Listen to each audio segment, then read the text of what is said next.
Steve Jobs, Elon Musk, Warren Buffett, Bill Gates, Ted Turner. Success leaves clues, kids. I just named 5 of the greatest names in business in the last 150 years. And they all have one thing in common. They're ball busters. They're hard as nails.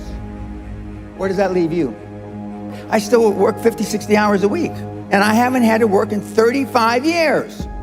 You're not willing to do anything. You're not willing to sacrifice anything to be a high-performance person. I don't want to be like that. No, most people don't. I want to be liked. Yeah, well, see, you want to fit in. I'm the only speaker that you're ever going to hear that really, with all his heart, doesn't give a shit. If I leave here you liking me, I did something wrong.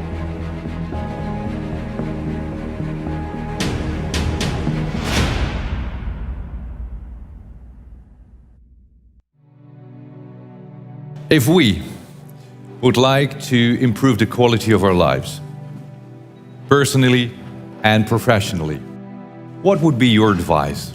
What can we do? What is most important? Well, the most important thing is self-esteem. The people that we read about, the people that we admire, the Elon Musks, the Steve Jobs, the Warren Buffetts, etc., all have one thing in common. They have extremely high self-esteem. Of course, you've heard me say this before, self-esteem is built the first 7 or 8 years of life. And unfortunately, we're with our parents the first 7 or 8 years of life. Ergo, we don't have too much high self-esteem. But to build high self-esteem, and the way you build high self-esteem, if you're 25, 35, or 45, is to be around, surround yourself with other people that have high self-esteem. Show me your friends and I'll show you your future. And so you can reverse your childhood by who you associate with. How do you do that? Well, you find people that are where you want to be, but they're already there.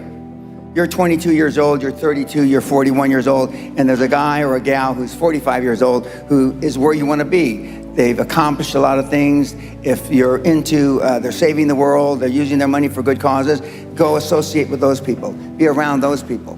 And they're easy to find, but they're not going to knock on your door. They're not going to come to your apartment or your flat and ask you, oh, can I help you? And the best tool I've ever seen, it's like it was designed for this, is LinkedIn. It's the best social media tool for what we're discussing. And you can find these people. Now just remember, everybody that's on LinkedIn, all the, 20 million or whatever people that are on LinkedIn are all there for one reason. They're there because they want to do business, they want to meet people. Unlike some of the other social medias like Facebook or Twitter. But I mean, LinkedIn, they're there for a common purpose. They have a common bond. They have a common goal. They want to expand their horizons, and it's a great tool. I had self-esteem. I didn't know till I got grown up and was an adult that everybody didn't have self-esteem. I didn't understand that. I didn't realize that everybody didn't have self-confidence. I didn't realize that everybody didn't have self-worth. Gallup did a poll in 2016, worldwide, 87.6% of all the people on the planet.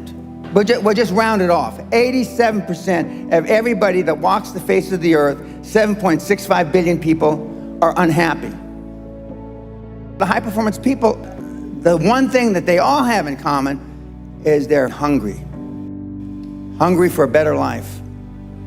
Hungry for change. Hungry for the tough love their parents didn't give them. So is that what it needs? You have to be hungry, you need to feel the pain? Growth only comes through pain. No pain, no gain.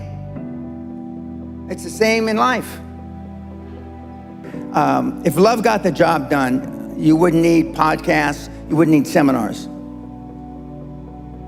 It doesn't. Tough love gets the job done. But being liked doesn't get you a raise when you're working for wherever you're working for. Efficiency, accountability.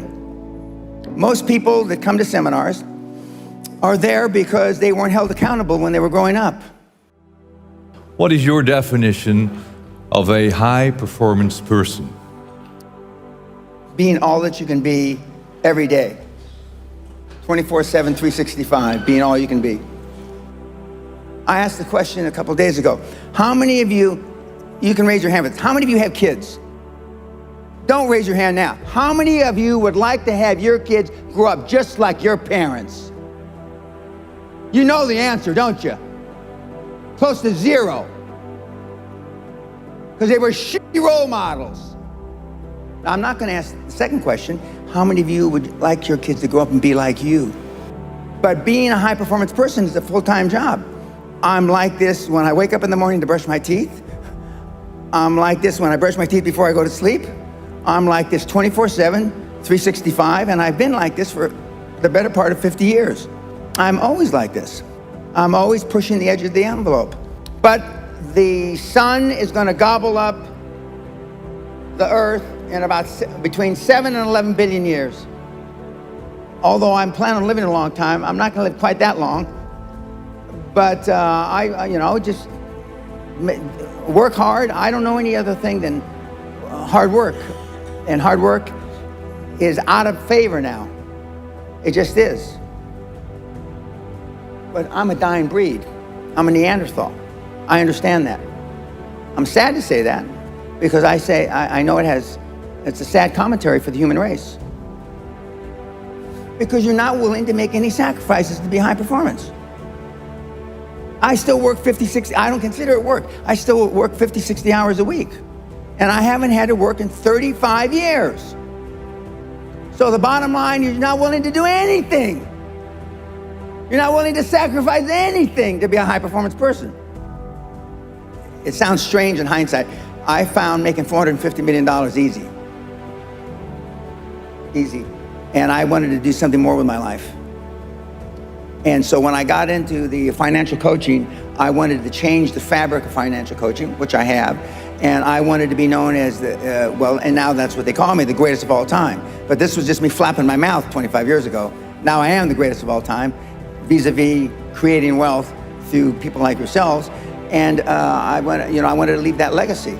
And I wanted people, like I'm from the barrio, I'm a real rough background, been in jail 5 times, did a lot of ugly things. But I'm glad it happened to me because I know what the other side, like some of you have never been kicked in the teeth. I know what it is to be kicked in the teeth and my teeth be on the pavement. I know what that feels like. I know the humiliation. Forget the pain, you get over the pain.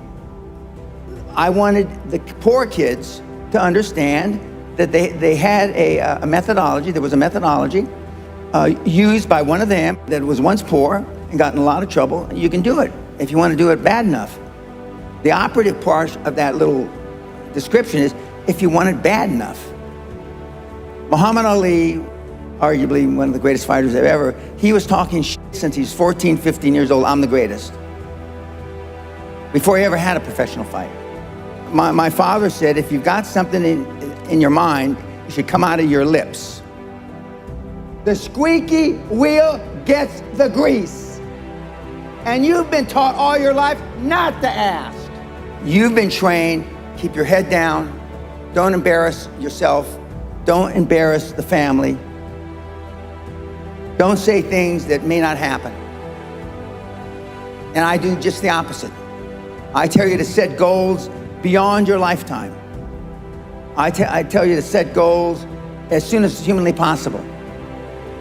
When kids come to me, they want to make 1 million, 10 million, and then when they've made 100 million, they say, Mr. Pena, we would have never, ever dreamt that we could create 100 million until we met you. You will never exceed your highest expectation. You will never exceed your highest, craziest thought. Never. That's a guarantee. But kids, you can have whatever you want.